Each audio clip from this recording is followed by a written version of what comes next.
nos actions, je ne dirais pas de nos préoccupations, mais de nos actions. Nous sommes dotés des filtres de dernière génération.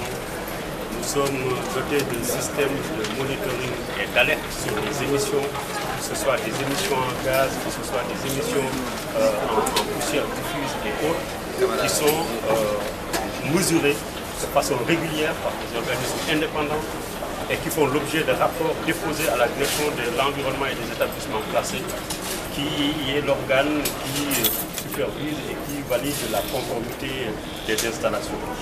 Donc c'est avec satisfaction, comme vous l'avez entendu tout à l'heure, que nous considérons que c'est une industrie qui est en phase avec son temps, une industrie qui également fait son métier, mais dans le respect des normes qui sont imposées à sa profession.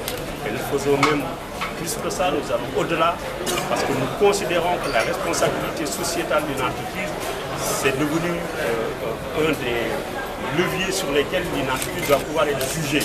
Et nous voulons être jugés, s'il le faut sanctionner, dans un sens ou dans l'autre, par nos actions et par nos actes dans ce domaine-là.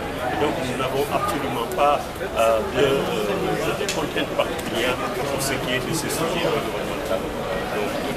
Alors, vous savez qu'en cimenterie, il faut d'abord partir des carrières. Les carrières, c'est là où vous récupérez les matières premières qui sont exploitées, transformées et transmises au niveau de l'usine pour être cuites. Les matières doivent être cuites dans des fours.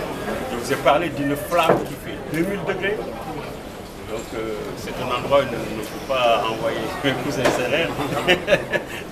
2000 degrés et que la matière elle est introduite dans le four avec cette chaleur qui la transforme en magma, en matière visqueuse, qui assure l'homogénéité et le mélange de ces matières. Et une fois à la sortie du four, cette matière elle est récupérée dans ce qu'on appelle des récupérateurs et des systèmes de refroidissement qui figent la matière pour en faire du clinker. Et le clinker est la matière première du ciment. Parce que vous avez vu, nous avons exposé différentes catégories de ciment. Vous pouvez avoir plus d'une cinquantaine de qualités de ciment, mais encore faudrait-il que ça réponde à des besoins spécifiques. Chez nous, nous avons 4 à 5 produits qui sont fabriqués à partir du clinker que nous produisons. Nous n'importons pas de clinker, nous sommes autonomes. Et chaque type de ciment fait l'objet de mélanges qui lui permettent d'être conforme au type de produit et au type de construction auquel il est destiné. Et donc si vous avez du clinker, vous avez du ciment et puis après le ciment il faut le vendre.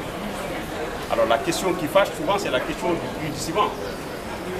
Vous avez participé, vous avez vu l'exposé que je viens de faire et ces informations sont loisibles, vous êtes des journalistes, vous pouvez aller dans toutes les capitales de la sous-région, vous verrez que les ciments au Sénégal, que le ciment en tant que produit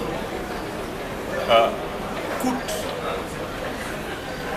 15 000 voire 20 000 francs moins cher que dans tous les autres pays de l'Afrique de l'Ouest. Autrement dit, qu'au Sénégal, le consommateur sénégalais achète le ciment le moins cher de l'Afrique de l'Ouest. Le moins cher. Et quand vous dites ça, et que parallèlement, vous voyez que nous sommes soumis aux mêmes contraintes que ces pays, et que nous avons des coûts d'énergie qui augmentent, et que nous avons par ailleurs aussi d'autres actions qui sont des taxes qui viennent, comment dire, c'est normal aussi que l'État puisse collecter des ressources. Mais quand vous regardez tout ça, vous voyez que le ciment a chuté de 30%. Le prix du ciment, 30% entre 2009 et 2017. Quel est aujourd'hui le produit ou le domaine dans lequel on peut perdre 30% de son prix sans que cela ne se ressente? Première chose, les populations achètent le ciment le moins cher de l'Afrique de l'Ouest. Il y a 300 millions d'habitants en Afrique de l'Ouest et un marché de 300 millions. Les Sénégalais sont ceux qui achètent le ciment le moins cher de l'Afrique de l'Ouest. Ça, c'est le résultat aussi du fait qu'il y a des industries avec des capacités énormes. Vous avez 8 millions de capacités pour un marché de 4 millions de consommation. C'est tout à fait normal que le produit soit plus accessible. Ce qui s'est passé récemment, c'est que nous avons procédé à des réajustements qui sont absolument nécessaires. Quand je dis absolument nécessaire, c'est absolument nécessaire. Nous sommes régaliens, nous avons en face de nous l'État, nous considérons que l'État a été sensibilisé sur cette problématique et en républicain et régalien, nous attendons, nous espérons que l'État aide à trouver des solutions qui sont des solutions compatibles entre les intérêts des populations et les intérêts des industriels.